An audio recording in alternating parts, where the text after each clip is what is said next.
Well, welcome back to. Sometimes I don't even know what to call us. Welcome back to Gordon's Garage at Never Satisfied's Garage.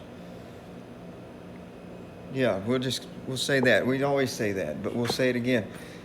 Welcome back to Gordon's Garage at Never Satisfied's Garage. We got problems over here.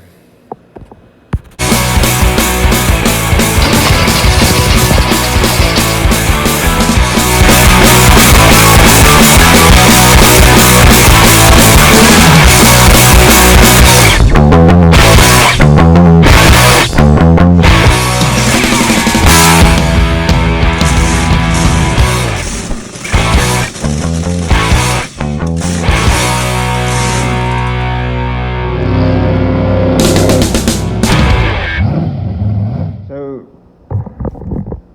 I was doing the warm-up procedure and the break-in procedure on that new camshaft, and we had a little hiccup, a little drama from one of our other mechanics. I would just put it that way, and I had to stop and leave. When I came back to the job, I couldn't get the thing to run right, and it's making a lot of noise. And oh, that's not it. Let's see. I found the number, pulled the plugs out. Number 5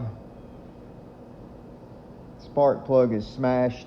If we go over here to the passenger side of the engine, the number 8 spark plug is smashed. Now, I am very particular, and I know that I did not put those plugs in that way. And I'll just have a very sneaky suspicion that somebody took a little handful of bolts or washers and dropped them in the carburetor. Because another thing I noticed was when I came back to this job, that the throttle pedal wouldn't move. So I'm wondering if something was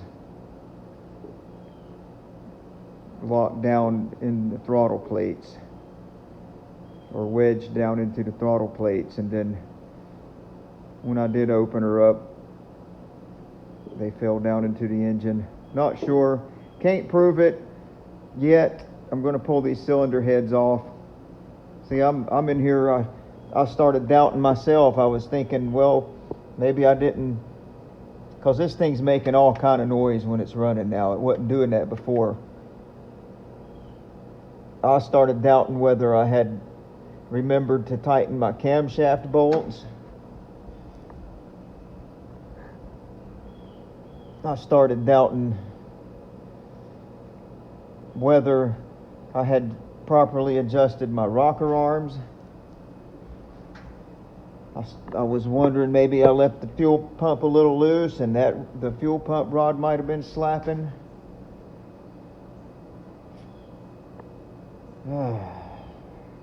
I wondered even if I left the rotor button loose in the distributor and it was wobbling around, scratching. I unhooked the torque converter from the transmission to make sure that it wasn't a transmission problem, banging and making noise. See, an honest mechanic is going to doubt himself first and go back. It's not really doubting yourself, it's just second guessing and going back and checking to make sure that he hasn't done anything wrong himself before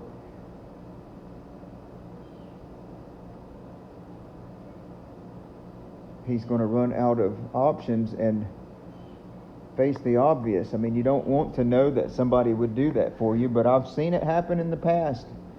I've been around long enough. I've seen people do that mess. I had a guy pour metal shavings out of the brake lathe table down an engine that I built one time. I didn't see it happen, but we were able to prove it happened. So guys will get Guys that get mad and do that stuff, it's a shame, but that's where we are. But like I still can't prove it. I'm gonna pull the cylinder heads off, and if I find nuts and bolts and washers in there, then we'll know. If I don't find them, then I don't know what in the world smashed those plugs. Something had to smash them. Unless we got some bad wrist pins that are causing them to go up, the pistons to go up that high, but I really don't think so. We got good oil pressure. It's not like it's got bad bearings. I mean, this thing's running 40 to 60 pounds of oil pressure. The thrust bearings are kind of wore out. So the back and forth on the crankshaft is got a few issues, but like I said, we test run it ran good on the stand. So I'm gonna find out. That's part of our YouTube series. Okay, we got the driver's side cylinder head off, and if you look at number 135, number 5, you can see that something absolutely bounced around in that cylinder and chewed that piston up, or dented it up. Little pits in it. The piston's not necessarily dead. I mean, it can be still used, but we're going to turn the motor down now and see what, or turn the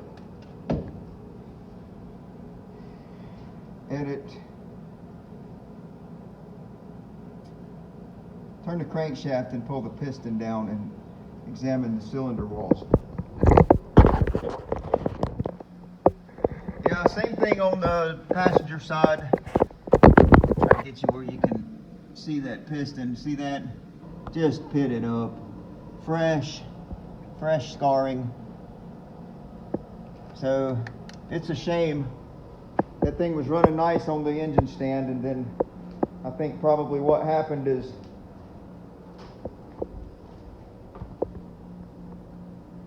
probably a handful of gravel got tossed down the carburetor out of spite. So it happens. I've seen it happen in the past. So what we're going to do now is, we don't know.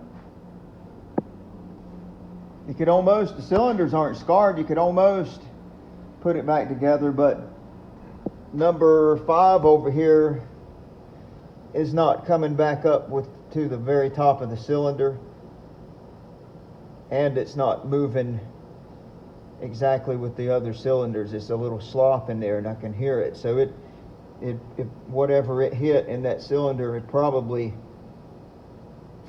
bent the connecting rod or messed the wrist pin up or something.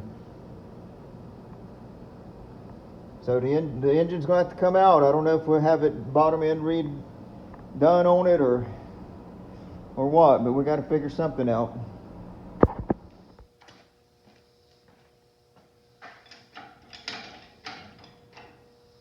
Ooh.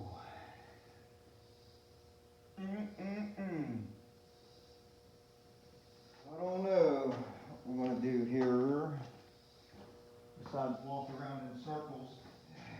That transmission's so close to the transmission tunnel, and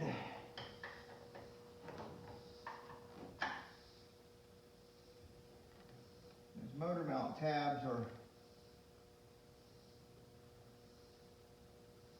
welded right in front of the mount.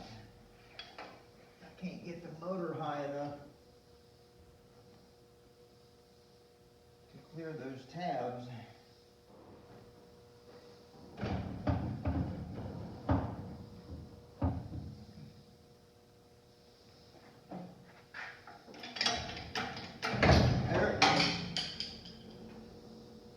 There she kind of goes.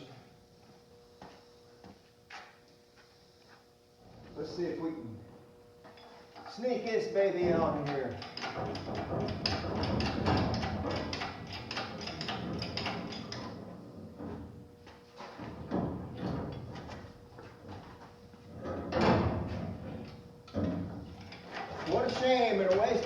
but what can you do?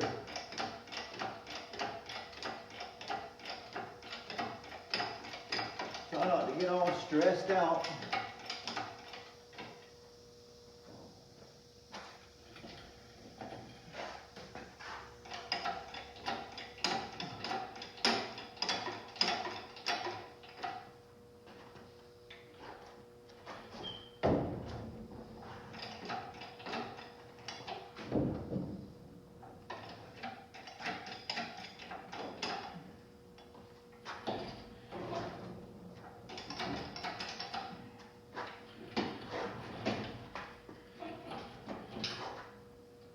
Chevy, 400, small block Chevy.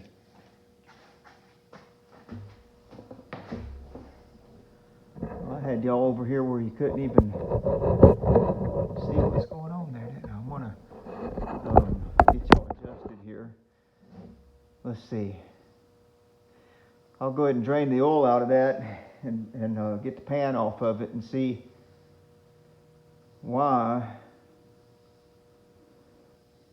that one piston is not moving in unison with the other three.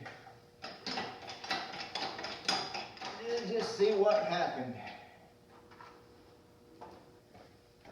Need a clean bucket.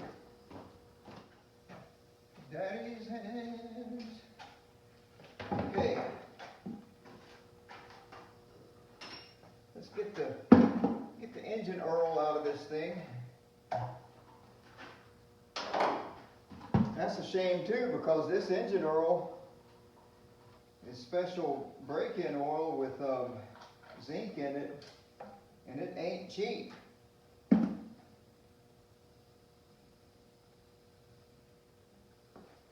It do not be cheap. So I don't know, save it and do something with it. Uh-oh.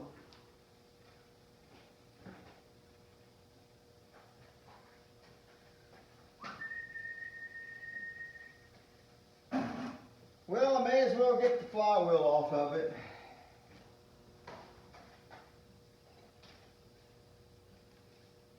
I think those are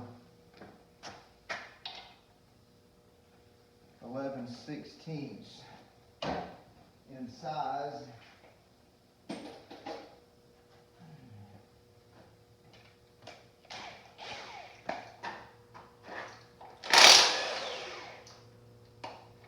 Uh-oh. Doggone it. Made a mess.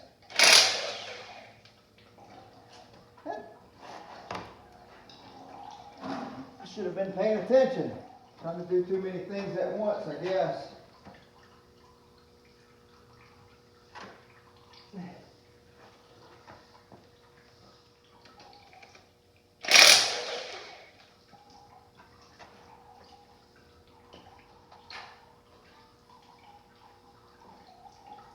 Put these flywheel bolts in my peanut can.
Okay, let's see what we see.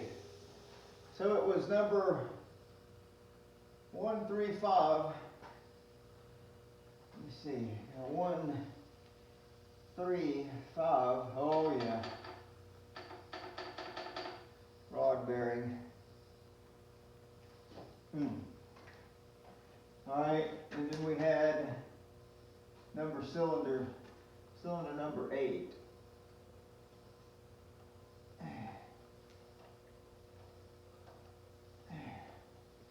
Cylinder number 8's tight. I'll show you. Let me get my hands clean.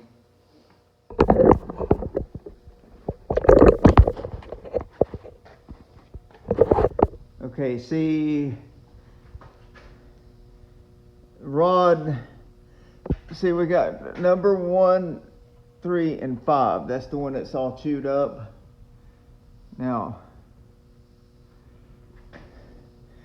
here's why it didn't move with the other cylinders immediately. Where am I at here? See that? The rod bearing shouldn't have that kind of play in it. I'm sure that has probably destroyed that crankshaft. 4-bolt main though. That's a nice engine right there. 400 small block, 4-bolt main. Now, see, this thing had some wore out thrust bearings too. That's on the back. Yeah. Oh, okay. I don't know. Just goes to show you, don't go throwing gravel down your carburetor.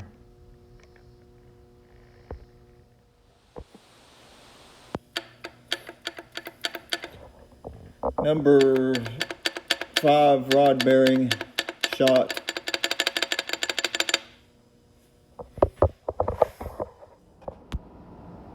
Okay, so we're back over here at Never Satisfied's, and it's like a whole week later, and we have the engine out of the 58 Apache, and I explained earlier what was going on with there. We had a disgruntled employee that we very heavily suspect poured gravel down the carburetor of the 400 small block that we had running so very well, and that destroyed a couple pistons, bent a connecting rod, spun a bearing on the crank, and destroyed the crankshaft. So now we're on this 350. Never Satisfied has several engines back there just in stock, and this is actually a, if you can see that, a 350 Goodwrench engine. So this is manufactured by Chevrolet, and it's actually very clean. I've already got my adapter on the intake. It's a 4-barrel carburetor, but it is a 4-bolt main. It's a 350 4-bolt main, and so far everything seems very clean and very tight. I mean, look at those connecting rods, how clean they are, and everything turns well. There's no looseness at all in the connecting rods and wrist pins that I can find, and the timing chain is very new. Timing chain and gears, there's very little play in that, just normal play in the timing chain and the gears. So that tells me that this engine is really not got too many miles on it. So this is what we're going to use, and I got my gaskets, my what do you call it, oil pan gaskets glued on there. I'll let them dry overnight before I put my pan on, because I'm kind of done for the day anyhow. But that's where we are. This is an update video. I think I'll make this part 2, and hopefully part 3 we can get everything back in the truck, get it running again. I think I'll actually run this on the test stand again, just to be sure that it is going to be good. But I really feel good about this engine. It seems tight. So that's where we are. It's a shame But it happens. There's a lot of crooked people out in this world, and you know, just a lot of messed up things that can go on. But all you can do is just grin and bear it and move on, and try to be honest yourself, I reckon. I don't know. All right. We'll talk to you later. Thanks for watching. As usual, like, comment, subscribe, and share.